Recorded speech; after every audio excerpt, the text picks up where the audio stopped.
I was just surprised that people were so prepared this season. Yeah. Like really prepared. Like it seems like they studied the show like the first season, but Yeah. I guess that would make sense being that they're competing. So Yeah. I mean, it's always, it's always hard. I try to be constructive, and I always try to help them. So I want them to know where I come from, and I try to tell them what I think they can do better at. I try to see each contestant as an individual brand, and not that everyone has to do the same kind of thing. We're asking them to do stuff that's out of their comfort zone.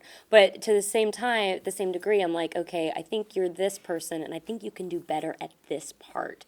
So I'm trying to get more constructive in that and looking at it from that kind of criticism, because I think that ultimately whether they win or lose is going to be what helps them with subscribers and what helps them with their channel. Yeah, I watch the video, I assess how it makes me feel inside, and that's a part of it. Like, if it makes me laugh, makes me happy, makes me feel a certain way. It doesn't always have to make me laugh, but, just as a package, like, we've touched on this, like, you just kind of have to, I would look at people like, do I want to go back and keep watching this person, Because at the end of the day, that's what the whole internet icon thing was about, Because you can make an awesome video that goes viral, get 10 million views, and then no one will care about your channel anymore, But if you're that person that people just want to keep going back to watch, that's when you're like, okay, this is the internet icon, My big thing, I've always come from a background of storytelling. Everyone knows this. it's your favorite word. It's my favorite word. I come from film and television. So, It is true. While something can be totally random and crazy and ridiculous, to a degree, if everything is random and crazy and ridiculous, for me, I don't see how that's going to grow your channel.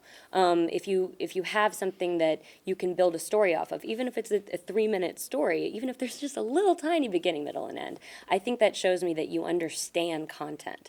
So in the future, if you're branching out from, a video that people really like or a character that people really like, that's something that you can build off of into a web series, into something you can monetize.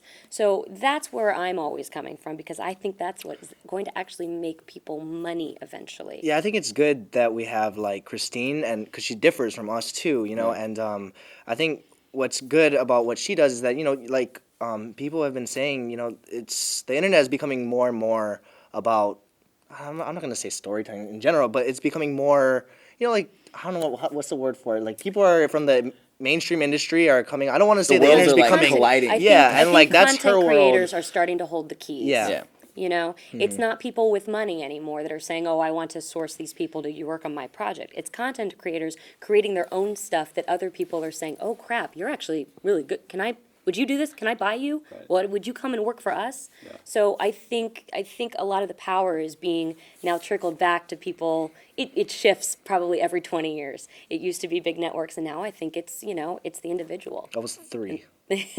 So, yeah. Please stop. You're making me As an up-and-coming YouTuber, I feel like it's definitely going to get more and more difficult to get seen because there's just so many kids trying to do it now, now, when I started, I wanted to be on, on TV and stuff. That was my goal. Now these kids, they're like, I want to be a famous YouTuber, Yeah. So they're out there trying to be YouTubers. So it's going to get so difficult to just stick out. But I feel like when you have quality content and someone sees it, it will get shared, So it's like just really try and get good at your craft and try and be unique if you can, and you really gotta know how to network too. If you know how to talk to people, Especially right now. Yeah. Right Like- now, it's like you have to know everyone. You have to do collabs. Like, it's so much Yeah. harder to get noticed now. going to VidCon. Getting in those groups of people, knowing people. I think that's always really helpful. I think it's also helpful to stay relevant.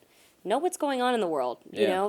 Like a viral video is viral because it hits at the right time. Yeah, totally. And people that pick up on trends and do something well and make fun of something well, that's why Saturday Night Live continues to be on the air. It's because it's so timely. So I think that's important too. Yeah, and you just have to be able to adapt. I think that's one of the biggest things, is because YouTube Yeah. is always changing. Their algorithm, the way that people find people on YouTube is always changing. So I think you just have to adapt. Like, before it was all about, you make one quality video and you make it to the top front page and people find you like that. Right.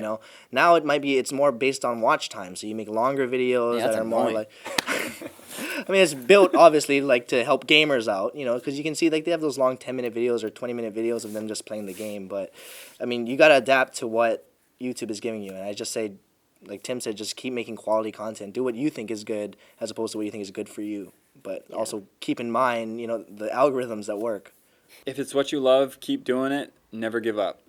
Just never, ever give up. Because there's going to be a lot of people that are going to tell you, you're not good enough, you're not good at it, you're not worth it, you can't do it, and there's going to be way more obstacles in your way, but you just keep pushing. Yeah.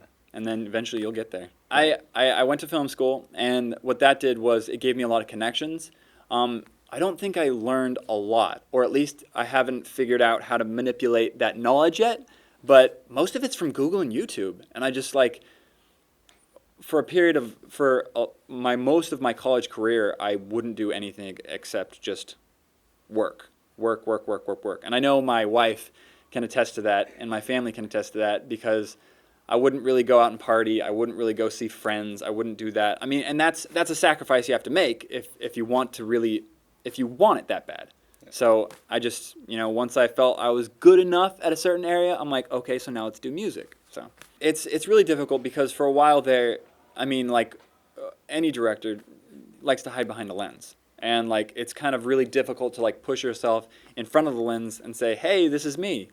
But I think the fear of failure leads to failure. So if you don't just do it and commit to it, it's going to be a lot harder.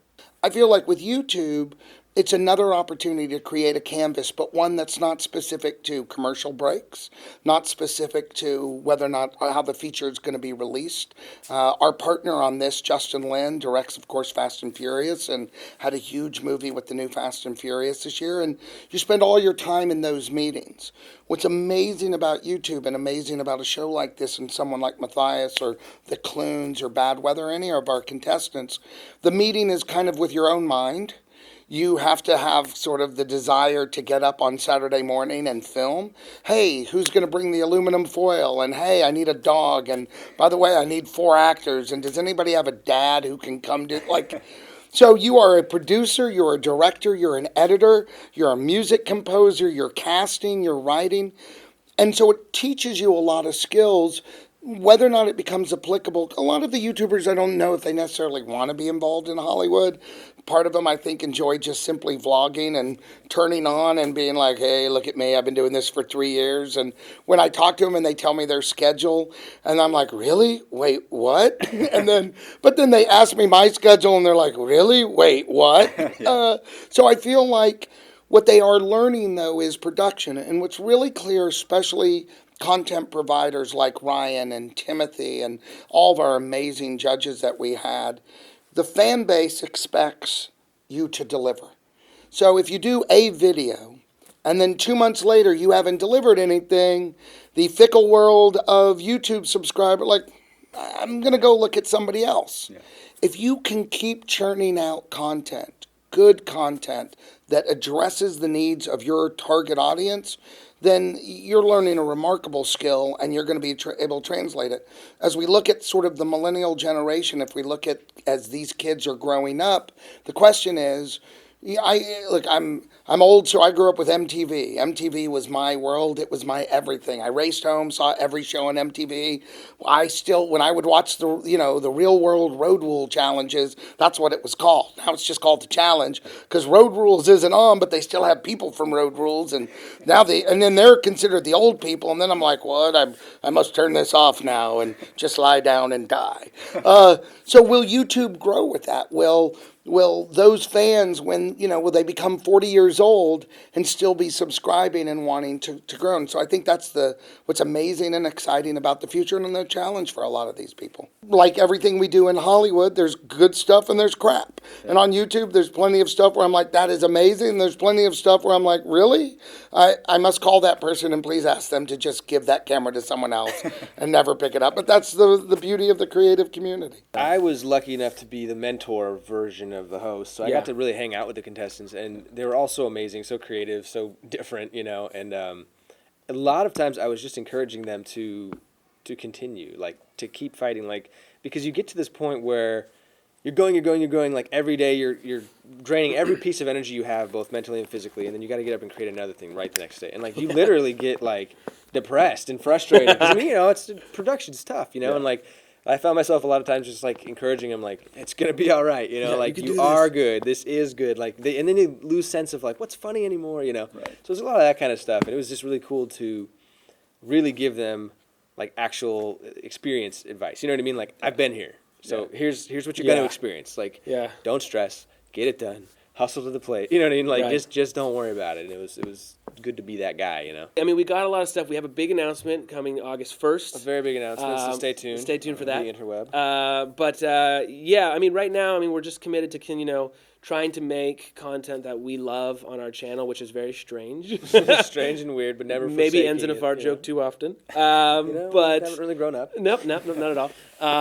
But yeah, I mean, I think that's really what we're striving for. And I mean, if season 3, if they'll have us back, I mean, we'll see where it goes. Yeah. It would be a blast to get in there and go wild again. So It is definitely a fun environment. That's yeah, for sure. so somebody please call me Andy Fickman. I'm here. Or maybe bad weather. We'll just host it next year. As Maybe. another And duo, honestly, you know? honestly, There that's you go. not a bad idea. Like they're so funny. Like I They feel would- like they would do it well. yeah, I feel like we would have a lot of fun doing it again. But I feel like if it's like a Doctor Who kind of thing where it gets passed off, and then it's like, oh, this is the next version. It'd be great. The And they- next chaos. Or I mean, think about Mitch. I mean, the nudity of that show alone would be phenomenal. The ratings would be through the roof. He just does it completely naked. Completely all the naked time. the entire time. It's not like, Naked no. and Afraid, or what's that show? Naked and Afraid. Yeah, Naked and Afraid. Naked. Yum Yum F has this video for Geek Week that I play a Google executive teaching Yum Yum F how to be more Asian, and I'm white. Are you? So what? that's Oh, where okay. the irony comes from. Gotcha. Gotcha. But yeah, no, it's really funny. And then my good friends Josh and Jacob Fu are there beside me, and they just kind of take it way too far. It's a musical, so it goes really far. Near future, I will actually have a schedule for my videos. I'm trying to do that. So I've been like trying to plan it out. I might do like advice, like relationship advice or just advice on life, blogs. I'm gonna try and do sketches. I'm not real good at sketches if you notice. I mean, I made dumb stuff like The Exorcist or whatever, The Exerciser. That's terrible. Terrible video. But yeah, so I'm gonna try and just keep doing that. Hope you guys enjoy. Check it out, youtube.com/yellowbaco. Yeah, man.